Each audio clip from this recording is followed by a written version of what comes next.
어제 국회 법사위에서 윤석열 대통령 탄핵 소추안 발의 요청 2차 청문회가 열렸습니다. 도이치모터스 주가 조작 의혹, 그리고 명품 가방 수수 의혹, 이런 것들, 김건희 여사와 관련된 질의가 이어졌는데 증인으로 출석한 최재형 목사의 부적절한 발언과 이에 동조하는 야당 의원들 탓에 청문회장의 품격이 바닥에 떨어졌습니다. 영상 보겠습니다. 한 200페이지 되더라고요. 도대체 김건희 여사는 잠을 안 주무셔요?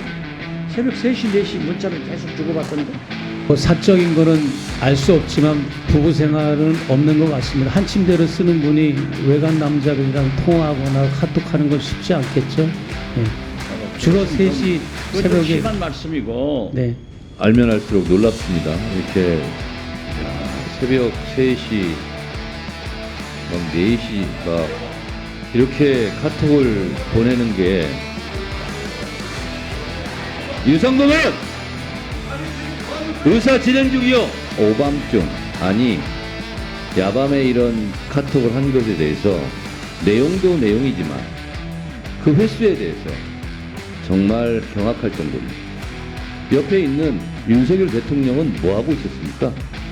법사위를 좀 더 품격 있게 이끌어 주십시오. 이렇게 코미디 같은 청문회 하면서 증인들 가지고 그렇게 비아냥거리고 조롱하면서 국민들이 다 보고 있습니다. 이렇게 하는 건 아니죠.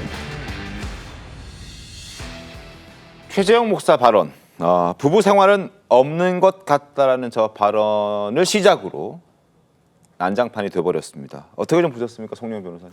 청문회가요, 정말 최소한의 품격도 없고 정치 도의도 없고 도대체 이런 청문회를 왜 하는지 모르겠습니다. 저 탄핵청원 청문회라고 하는 것이 처음부터 헌법적 법률적인 근거가 매우 의문시된다고 그런 말씀을 국민의힘에서는 일관되게 들어오지 않았습니까? 네. 바로 저 장면을 통해서 이 청문회의 목적이 백일하에 드러난 것입니다. 그러니까 대통령 배우자나 대통령에 대한 망신 주기를 통해서 어떤 자기 지지층에 대한 정치적인 통쾌함을 얻고자 하는 그런 것 그 이상 도 이하도 아닌 것이죠. 제가 과거 사례를 하나만 들면 네. 1999년에 이른바 온노비 청문회라고 하는 게 있었습니다. 그때 야당 의원들이 이희호 여사의 이름을 청문회장에서 한 5번 정도 언급을 했더니 네. 당시에 여당이었던 새천년 민주당 의원들이 아주 난리를 했습니다.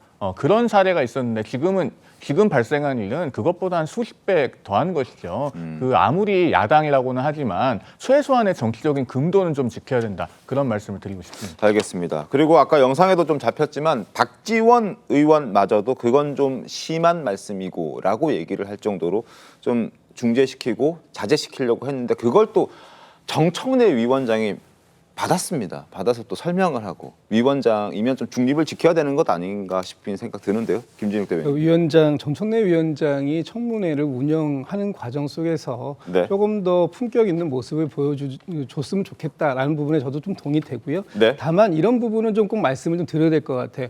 어제 청문회에 24명의 증인이 신청된 중에 네. 18명의 증인이 불참했습니다. 안 왔습니다. 한 6명의 네. 증인만 참석을 했는데 그마저도 또 이런 또 질문들이 문제의 본질을 말했어야 되는 부분에 있어서 본질은 어디로 가고 이 형식만 남아버린 이런 부분들은 굉장히 좀 안타깝다라고 생각합니다. 이 문제의 본질은 뭐냐면요. 여사께서 문자를 주고받았다는 사실이에요.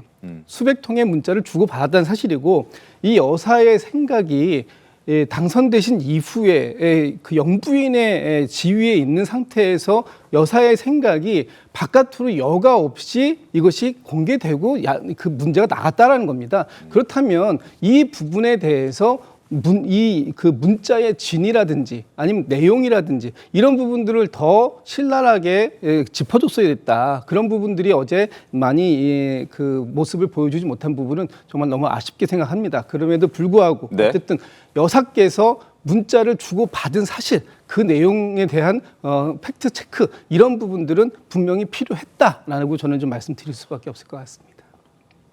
저는 대통령 부인께서 그 목사님인지 뭔지 실질적으로 정체가 불분명하다고 저는 생각하는데요. 뭐 네. 어떤 목회 활동을 미국에서 어떻게 하시는지 모르겠습니다만 그런 분하고 새벽에 저런 문자를 주고받은 게 대단히 잘못됐다고 생각합니다. 그런데 민주당, 인권, 여성, 진보 이런 거 외치는 정당 아닙니까? 남자가 새벽 3시에 문자하는 건 괜찮고 여자가 새벽 3시에 문자하는 건 안 되는 겁니까? 이게 무슨 망발이죠? 거기다가 외간 남자 얘기를 아니 도대체 저런 발언이 나오는데 저 법사위에 앉아있는 여성 의원들 뭐 하시는 겁니까?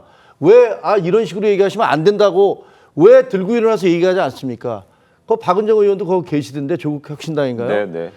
입만 열면 여성 인권 얘기하시잖아요. 그러면 저렇게 왜 남자들 새벽 3시에도 문자하면 되고 여성은 안 되는 겁니까? 라고 얘기하지 않습니까? 왜 비판하지 않습니까? 저런 얘기는 정말로 잘못된 얘기고요. 민주당이 그동안에도 과거의 성추행 피해자에 대해서 성추행 호소인이라는 네, 네. 그런 발언을 써가면서 그렇게 차별적이고 선별적으로 사람들을 구분하는 것들을 봐왔습니다. 이번에 법사위에서도 또 이제는 대통령의 부인을 상대로까지 그런 어떻게 보면 여성 차별적이고 그 혐오하는 그런 발언들을 하는 걸 보고 야 민주당 저래서 되겠나? 그리고요 정청래 의원 네. 위원장 하시는 말씀 윤석열 대통령은 뭐 하고 있었나? 그 본인은 주무실 때 부인이 무슨 문자 하는 건지 아닌지 다 확인을 합니까?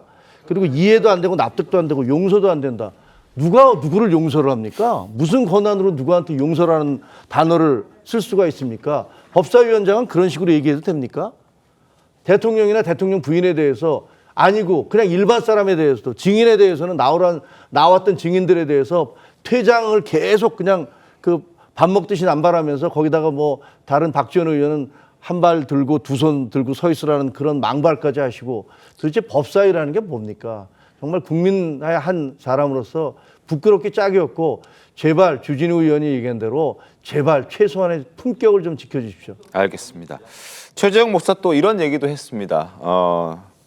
왜 이런 일을 했냐라는 질문에 언더커버 취재였다라고 얘기를 했고 김건희 여사를 속인 것에 대해서 전혀 미안하지 않다라고 답을 했습니다. 들어보겠습니다. 김건희 여사 속일 때 미안하지 않았어요?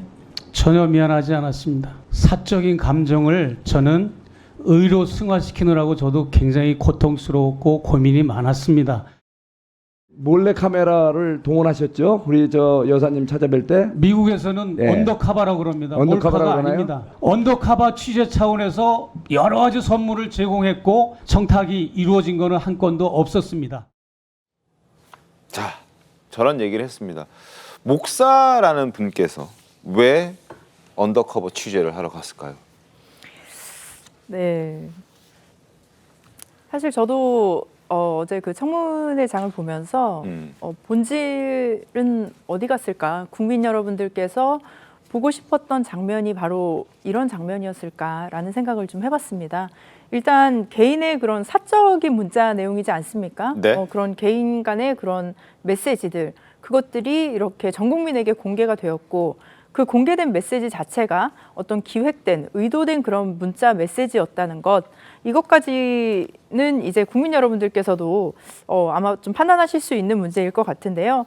가장 중요한 것은 뭐 어제 증인들이 충분히 나오지 않은 부분들도 있긴 하지만 이 문제에 있어서 김건희 여사가 어떻게 뭐 명품들을 받았고 그리고 받았던 명품들이 도대체 지금 어디에 있고 물론 검찰이 지금 확보를 했다고는 하지만 네네. 진짜 그 실체가 있는 건지 그리고 그 명품을 받았던 이유는 무엇인지 저는 그 부분에 대해서 국민 여러분들이 더 궁금해하지 않을까 싶습니다. 뭐 새벽에 연락을 하고 그리고 뭐 어떤 뭐 기획된 의도된 어떤 이런 뭐 방법이 있었다 이런 것들을 떠나서 대통령의 부인으로서 배우자로서 김건희 여사가 했던 행동에 대해서 우리가 조금 더 궁금해하는 국민들이 더 많지 않을까 싶은데요.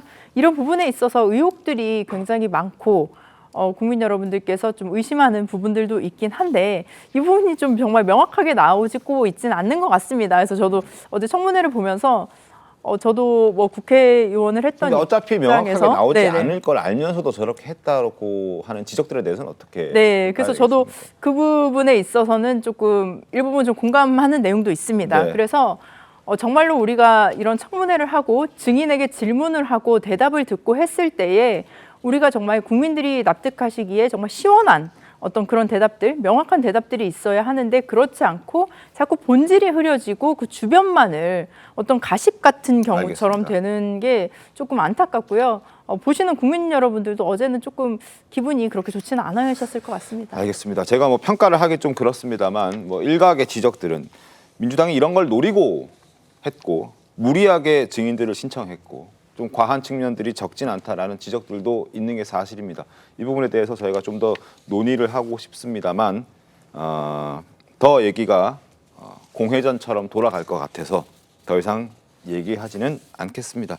어쨌든 국민들께서도 그 법사위를 방송을 통해서 확인을 하시고 내용들을 보시면 어떻게 생각하실지 본인들도 한번 생각해 보셨으면 좋겠고, 더불어민주당이나 국민의힘의 의원들도 저런 정말 듣도 보도 못한 금시초문회, 청문회라는 걸 하면서 어떻게 임해야 하는지도 다시 한번 생각해 보셨으면 좋겠다는 생각을 해봅니다.